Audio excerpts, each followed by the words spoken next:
Okay, let's go to business. Our first story. Separatist group, the Indigenous People of Biafra, IPOB, appears to have allowed reasonableness to overturn its earlier order of sit at home from November 4 throughout the southeast region. According to the group's spokesman, Ima Powerful, the cancellation became necessary after timely intervention by elders, leaders of thought, and traditional institutions in the southeast. Again, he said IPOB made the about face volte-face, if you like, following insinuations that the group was involved with the forthcoming elections. IPOB has enjoined Anambra sons and daughters to take advantage of the window and elect a governor of their choice. Okay, Adekunle, so like it or not, tomorrow is election day in Anambra State. By the grace of God. Okay, and hard work. Yes. So IPOB is saying no more sit at home. Reasonableness has come. I would have been disappointed if it had been otherwise. If you follow history, in the last election in that state, even though IPOB, the now powerful IPOB, was not this powerful then, you know, this was the same scenario that played out at the 11th hour. You know, IPOB, which had stoutly, was against election and people going on, now said, oh, I was talking about the second term election of Governor Obiano. Oh yeah. But that minute, reason prevailed, and they said, go ahead. So last week, I think I was on this program, and I was saying, I'm expecting that something similar will happen, that at the 11th hour, the same IPOB will say reason, because, see, let's be honest, there are many leaders in Igbo land, traditional, political, all sort of, religious. They know who the leadership of IPOB is, and they do talk to them that, please, there is nature abhors vacuum. If you don't elect a governor, what happens? Whatever you are fighting for, does it make any sense? You get my point? So at the traditional level, at the political level, religious level, all kinds of leadership, they've been working very hard to persuade behind the scenes, of course, to persuade the leadership of IPOB. Whether you say they are outlawed, they are not outlawed, the truth is that just like the name of their publicity secretary, Adekunle, they are that powerful. name IPOB has been outlawed. Where I was trying to say, just like the name of their publicity secretary, they are powerful. Powerful in the sense that they give order. People who are not in government, outlawed, illegal, whatever we call them. But when they give order, without any means of backing it other than violence or whatever they want to use, they always overpower, even, constituted authorities. To me, it's strange, but that's what's happening. So now, they said people can go and vote, and the way they did it, they said, okay, good. Nobody said go and vote for anybody or any party, that people should go and vote for any candidate of their choice. To me, that's beautiful. But if you look at, as at 2 hours ago, from reports we monitored, I'm talking from the Nation newspaper, what we have seen, maybe people are already used to obeying IPOB. Now, damage to me has been done. And what do I mean? But please confirm, your boys are already there. Of course, we have people on the ground. And what feelers are you getting? The feelers that even when you say people should go out, and people, all shops, everything remain closed. People fear for their lives. They know what they've suffered, when they make any attempt. to just flout the directives of IPOB. Even though you see governors, security agencies trying to say, come out, you are safe, go and do your... And when you read, when you read in the press release from the powerful IPOB, as I like to call them, they were saying they realized that they have to feel for mothers, feel for these people who make money on a daily basis. I said, okay, if you do this... When did that realization That come? is the point I wanted. When you feel this, why have you been inflicting pains, woes on this set, type of people who form the bulk of, the state populace? Because people who make money on a daily basis, who don't belong to government or any salaried, employment, they are the people who are in the majority. If you ask them not to come out, what you are doing to them is that you are punishing them. Okay. You are starving them. Bola, at least we are happy that reasonableness, as I said, has come to play here. So, too little, too late? Well, Cecily Jones, I would have been so surprised if IPOB didn't come out to tell the people to go out and vote. Basically, tomorrow... You saw it coming? Yes, I saw it coming. Okay? You see, let's just realize one thing. The damage has been done. Not only that, but I know one thing. Tomorrow, the election will hold. If IPOB didn't direct people to go out Whether or not, the election will still hold.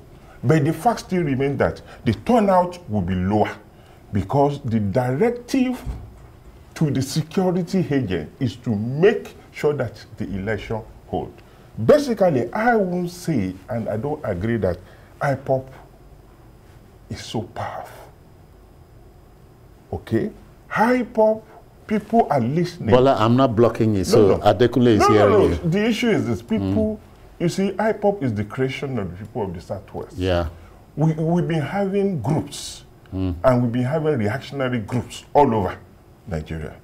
Okay, the Boko Haram... Yusuf is inebriated with the name Ima Powerful. Powerful. I don't believe IPOB is powerful. It's the creation of the people, because the people of the Southwest, they supported. Bola, but we are talking about the mind thing. It's the mind thing. We are talking about Southeast, not Southwest. No. See, listen to me. I said one thing. I said in the North, we've had Boko Haram. Are we saying that Boko Haram was so effective and so powerful that people didn't go out? In the Southwest, we had OPC. Are we saying that the OPC was so powerful and was directing all the people of the Southwest that they should not go out? But in the case of the Southeast, what we are witnessing is that IPOB is the creation of the people because they supported the people.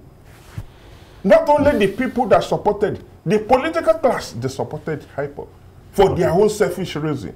And they are now suffering for it. Selfish reason. Yes, selfish reason. Okay, at this point, folks, we must join Jide in Abuja. Jide, good evening to you. How do you do? Good evening, Citizen Jones. I'm fine. Yeah, this nation's people, newspaper people, think they can choke me. They forget you are there. Now, whether or not they like it, the elections will hold in Anambra State tomorrow. But there's this fear about turnout. Yes, it's an unusual election, and an election punctuated by anxiety, fear, violence, having characterized the campaigns leading to the election tomorrow, to the point that even the candidates could not openly campaign. Some of them took their campaigns to neighboring states. So this is an election like no other in terms of the anxiety that it has generated. But in spite of that, just as I had predicted when IPOB came up with the idea of a sit-at-home that was clearly tallied with the period of the election. I said at that time that I was sure that reason will prevail in the end, because there are still some individuals that have the gravitas, that have earned the respect of IPOB. I felt such people could speak with IPOB and get them to see reason. Remember that IPOB earlier revoked its sit-at-home order every Monday. It was as a result of pressure from Ohaneze, pressure from the likes of the respected former governor of the state, Chukwemeka Ezife.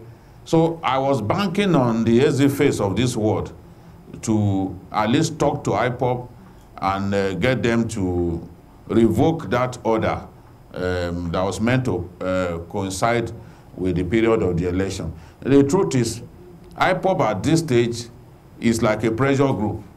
Their leader is in detention. They are doing everything to pile the pressure on government and to get government to look at the possibility of making peace, the possibility of rapprochement with the group.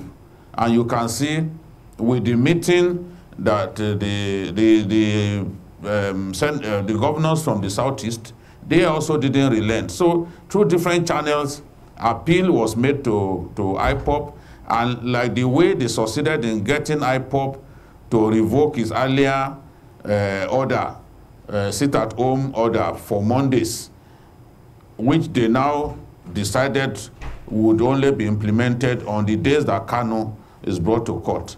We have seen such pressure mounted on them to allow election to take place, and they have decided to let election take place. Of course, people still get attacked on Mondays, despite the fact that IPOB, that instituted the civil disobedience for Mondays, has revoked that directive. There are cultists, there are renegade IPOB members and other people who have taken it upon themselves to force people to stay in their homes. So it is so bad now that not everyone listens to IPOB. There are now different groups that have come out enforcing an order that IPOB like has the since Biafra, so, Biafra no doubt about National it, Guard. given the nature of campaigns for this election, we are not going to have a large turnout. Even in peacetime, when we didn't have the kind of violence going on in the southeast at this time, election had never been well, I mean, in terms of turnout, the turnout had never been impressive in Anambra State. In 2010, 1.84 million people registered for the election, but only 304,000 voted, representing just 16% of the registered and eligible voters. In 2013, 1.727 million people registered, but 475,871 voted, representing 24% of the registered voters. In 2017, 2,064,134 voted. Were registered. But 448,771 voted, representing 21.74%. So the highest that we have seen was recorded in terms of percentage was recorded in 2013 when 475,871 people voted, representing 24%. So we have a situation in which since 2010 we have not had more than a quarter of the registered voters in Anambra come out to vote. And at those times, we could say there was peace. So with the threats of violence in the southeast and Anambra at this time, your guess is as good as mine. The turnout would definitely be low. We have 2,525,000 persons registered to vote in this election. but we don't know the percentage that will come out. I mean, the number of people that will come out.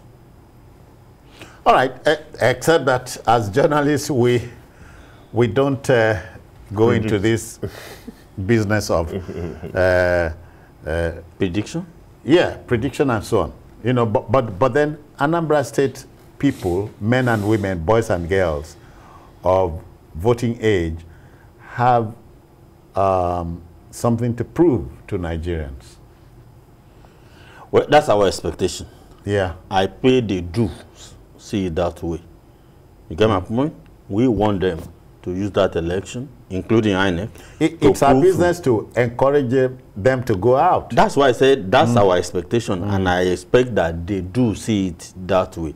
INEC is also an opportunity for INEC to prove a point that in Nigeria you can do election without resorting, heavily to manual, methodologies and all that, that you can deploy technology heavily into what you are doing and get credible results. It will also be a plus for INEC. It will also be a plus for our electoral system. It will also be a plus for everybody. Now, the people of Anambra, I expect that they don't get, cowed or intimidated by, because we are talking only about IPOB. If you look at the quantity of personnel in terms of security agencies in our election that I know too well, in terms of coverage, when you have heavy presence of security, personnel, folks, sometimes what the government thinks is always not what the people sometimes think. People feel intimidated, sometimes cowed into staying away from the polling booth. We don't want that to happen. We want people to come out. We are talking about 24%. You see, Nigerians that I know, in terms of when it comes to crisis, the best of them normally, comes out. I expect something like that to come out in Anambra, that people just feel, oh, we are going to show the world that we want. So they can surpass the record they've got. As a matter of fact, Bola will say yes to this. Anambra State has the highest number of, wait for this, billionaires in the country. That is the state of the Ziks of Africa, the Ziks of this life, Ojukus, Emeka Anyokus, Chinua Achebes, and so on and so on. They have something to prove. Fine, they have something to prove, but the deed has been done. How many of the so-called millionaires that are still living, how many of the politicians are going home now with the climate of insurrection, climate of violence and death permeating the land? Not only that, what of the businesses operating in the state and across Southeast? Are they stay home? What are we saying? People are hungry and people are hungry. They didn't know that this will turn out to what we are saying. Then, if they want to prove anything, the record is there. And Jide, just said it now. He gave us record of the number of the turnout during peace time. Now, there is violence. Relative peace. Yes, relative peace. Now that people are being so caged, and you want people to come out. Basically, from the reports I've been hearing from Anambra, the state government said, oh, they gave the people holiday today. Many people travel out of the state. Yeah, the holidays were for yesterday and today. Many people have traveled out of the state. That's the report we are getting. What we are saying, and I wish it will happen, is that people should come out and vote. But the environment is terrible. Okay, let's talk directly to you, Anambra man, Anambra women, Anambra boys and girls. This is your moment. Get up, size it up, and seize it. We might as well go straight to Anambra State, where our man Ayo Ozubaku is waiting for tomorrow. Ayo, good evening one more time. Good evening, Citizen Jones. Yeah, how are you? What can you tell us? Yes, Jones, I can tell you that I wish I shared the optimism of those people in the studio, because something that happened today, as of yesterday night, it was reported and it was well circulated everywhere that the proscribed indigenous people of Biafra, they've suspended the sit down at home, 5 days sit down at home order they gave earlier, that they have suspended it. So some of us were happy that we could move and do 1 or 2 things today.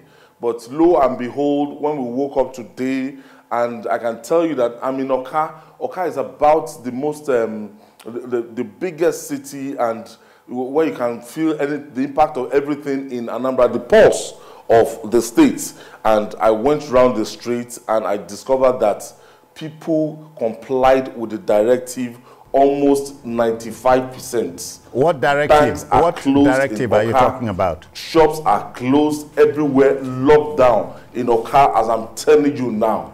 What directives no are movement. That means the implication of that is that they've said from the 5th to on the 10th, that is from today to Tuesday, the 10th of November, there might not be movement for 1 week. And the mainstream Biafra, they tried to intervene, to suspend it, to do everything. But as I'm talking to you now, people are afraid and people have decided to stay at home. Yeah, and that might be the faith that will befall. You said you don't like people projecting, and I can tell you, President Jones, that I don't see any magic bringing these people out to 22% of what we had before, because the level of compliance, I drove around town and I discovered that non-state actor might have taken over the narrative listen to me. Southeast Nigeria. I can tell you that. Yeah, okay. Mine is this. Have you listened to the local radio stations there? What can you tell me about this? What are the stations there saying? What they are saying is that they are talking about the press release and the communication of the mainstream IPOB yesterday suspending the sit-at-home order so that people can come out, go about their regular activities and even participate in tomorrow's exercise. But what I saw today, I discovered that the center can no longer hold. That once you give this order, once you say, look at, that's what Jido was talking about. He was talking about the Monday order. IPOB has been on it over and over, and they've told us that, look, they canceled the Monday sit at home. But right, what we have now is that it's still the same situation on Monday. Monday is out of it in the Southeast. I spent the last Monday here, the same thing. I must say this here. Let me say this here now. So they started the sit at home. Thank you very kindly. All right, to our next story. You know, Nigeria has recorded one collapsed structure, far too many. The 21-story structure on Gerrard Road, Ikoyi, in Lagos here, that failed on Monday, November 1st, was largely unavoidable. Please underline that, largely unavoidable. No less so was the harvest of casualties, which included the owner of the structure, Mr. Femi Oshibono. The information was amplified by a friend of the late Oshibono, Dele Momodu, publisher of Ovation magazine. Our hearts go out to the families of the bereaved, even as we decry the criminal culture of silence in our country concerning these things. Bola,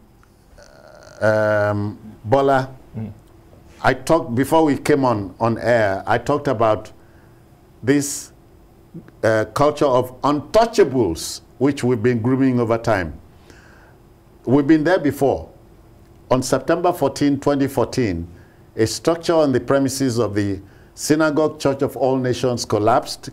It came down with 118 human beings, 80 of them coming from South Africa. From that time till tomorrow, nothing has been done. Yes. And Bola, again, on December 16, 2016, the dome of a church at Uyo in Akwa Ibom, that's my state, came down, killing over 200 people. Official figure from government was 25. But nothing has happened and nothing will happen. I'm sorry about that. Well, I'm equally sorry, Mrs. Jones. You see, like when we create institutions, let us allow those institutions to work for the goodness of the people, for the goodness of government. We all know that that place on the Gerard side in Ikoyi was shut down twice. But others came from abroad and the place was not abroad. You mean from above. Okay. And the place was opened. Then what are we saying? We've had so many deaths. We have so many deaths. Okay, it's quite unfortunate. The man that started this calamity is gone. Whether he played by the rule, well, the tribunal is there to find out. But what about, the people that are dead? What about the people? Avoidably? Avoidably. What about, the people that paid for those flats? Who will pay them back? But look, something must be done, says Jones. We've been having so much debt, unavoidable debts. A harvest of as at the last count, 38 people are known to have died. Yes, and nothing is being done. Who will take responsibility for the debts? Bola, but Yusuf is a very pessimistic gentleman. No. He's not pessimistic. You look at on the brighter side of things. Well, I don't know whether others came from the above or whether, but what I know is... We were not there. Tragedy happened. I'm not sure whether others came from anywhere, because if you have supervised constructions before you, if authorities come and they make some observation here and there, if you're able to comply, they open it again. Unfortunately, in this case, the owner of the apartment is dead. So yeah, a lot of things we may not be able to know. But I leave all that to the tribunal. Is it tribunal they call it? Because it's not a... So what we are saying is, what just went down in Ikoyi, it's not just that, is it what they call it, 360 degrees something. Believe me, it's a part of our financial sector. It's the confidence, local and international, in our real estate, subsector. And that subsector plays a big role in the economy of any country, including our own. So the man was trying to do what nobody has ever done before.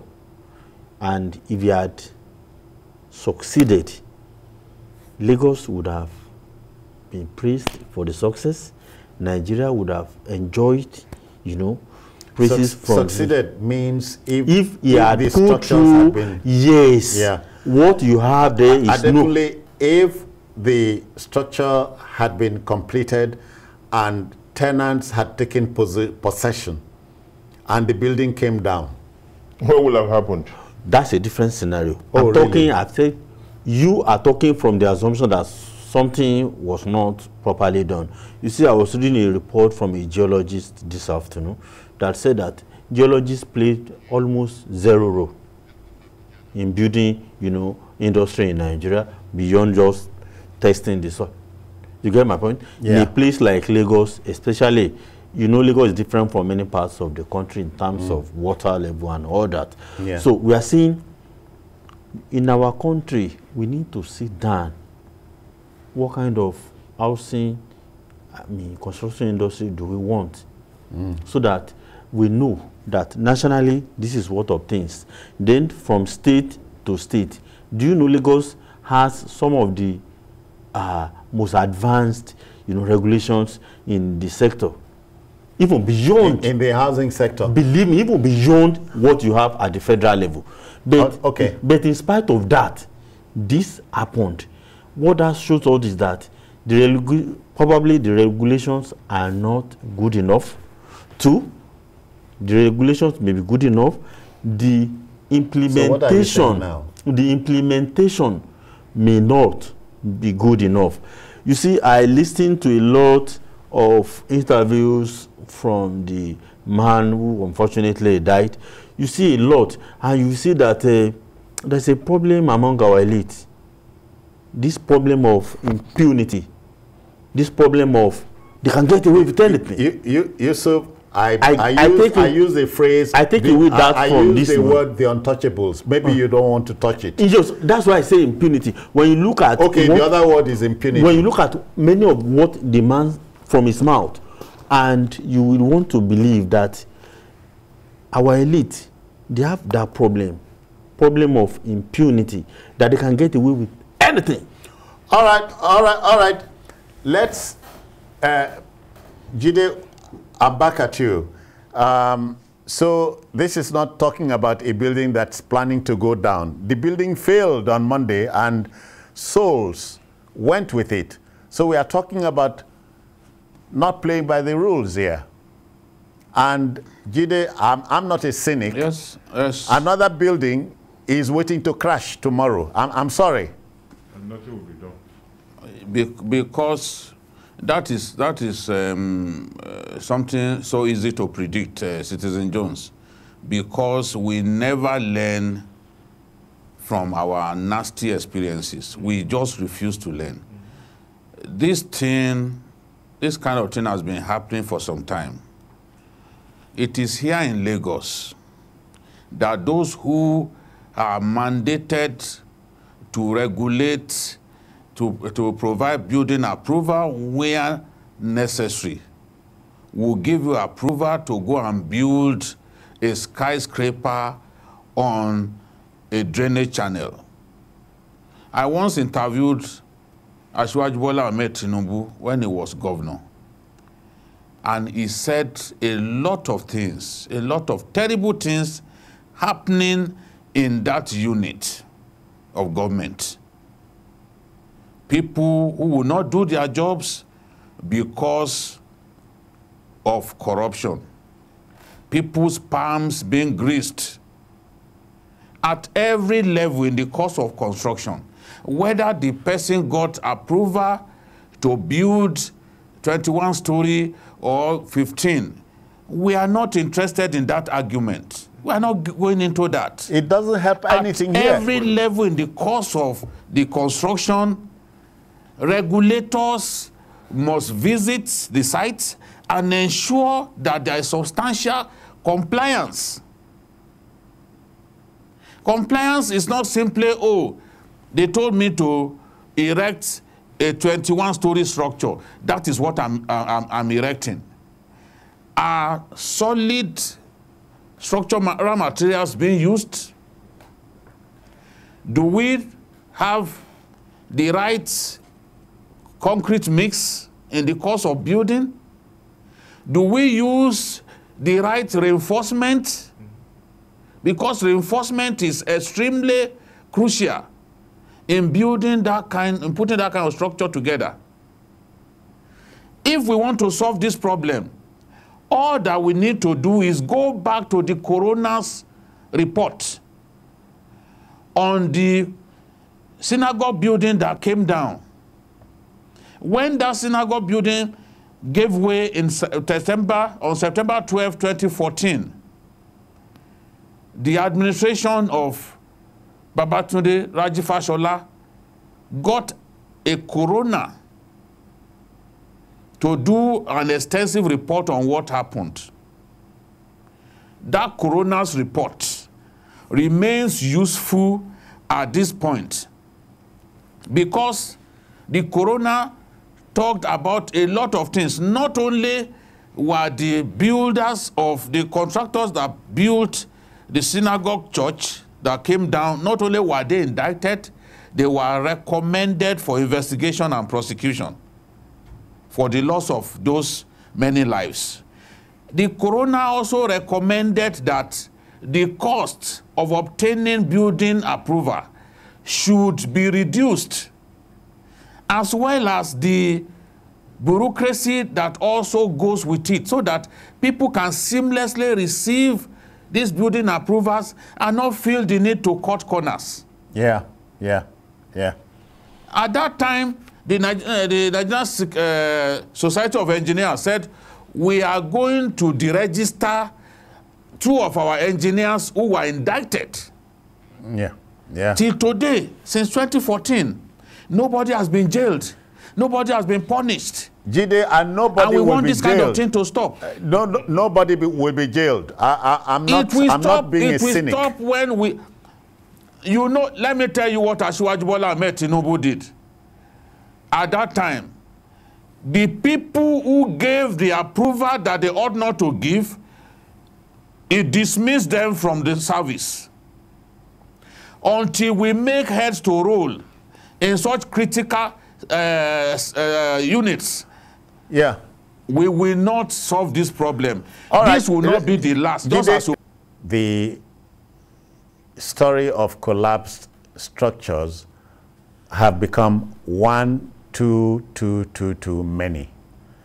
And this is not helped by powerful Nigerians. Until we call their bluff, we will continue to be in this mess. All right, our third and last story. A heavy sigh of relief was heaved, in a manner of speaking, at the University of Abuja community when the kidnapped lecturers of the institution and the children gained their freedom from the throes of kidnappers on Wednesday. Now, details of the rescue are sketchy, but the rescue team was reportedly led by armed security staff of the institution. Their freedom was at about 10:30 on Thursday night. The controversial Indian author Salman Rushdie, if you remember him, he said, let me quote, "There's no such thing as perfect security, only varying degrees of insecurity." Jide, I think I agree with the man. There's no perfect... yes, and it's a piece of good news that these guys have been rescued. I'm happy with the synergy of the security agencies because they all jumped in. The hunters, the security operatives of the school, the army. Remember, the 7th Guards Brigade is located not far away from that area, and they got the marching order that they must rescue those guys. So as the security agents continue to go after them, they even bypassed their camp somewhere in the forest of Kuje. They bypassed the camp and they continue to move. But these security operatives refused to, continue to go for them until they saw that this was bad business, that they would not have the peace to settle those people at a point where they can begin to negotiate for ransom. So they had to escape, just leave the abductees at one spot, and then they fled. So this was the strategy, that if you do not give them the room to settle down, they would eventually have to leave those guys and vote with their feet. And that's what happened. Thank you very kindly. Not fired. Yeah, thank you very kindly, Jide. Let's come back to our studio. Bola, quickly, which is saying we can call the bluff of kidnappers. We can do that, but sometimes at our own peril. Because these people could be deadly. You understand me? And the fact that people are not ready to cooperate with the security agent. Volunteer information and all that. Volunteer information. And even say, oh, don't negotiate with this people. Oh, they want to pay off because, oh, this is our breadwinner. Oh, this is our loved one. That is the major problem. If we can go along, the best. Yusuf, we must go. We must go. Happy news, it tells you kidnappers can be overpowered. Of course they can be. We have technology. Through technology we can overpower them. Then if there is synergy within, among our security agencies. And I was so glad the spokesman for the police who was talking to the media said there was synergy across, and that they were so grateful to the locals. Information, who volunteering helped with information, left, right, and center. all that. Yeah. So, and they said they didn't pay any ransom. I want to believe them. I want to believe them, but it's difficult in Nigeria. But let me say I will believe them because of what happened.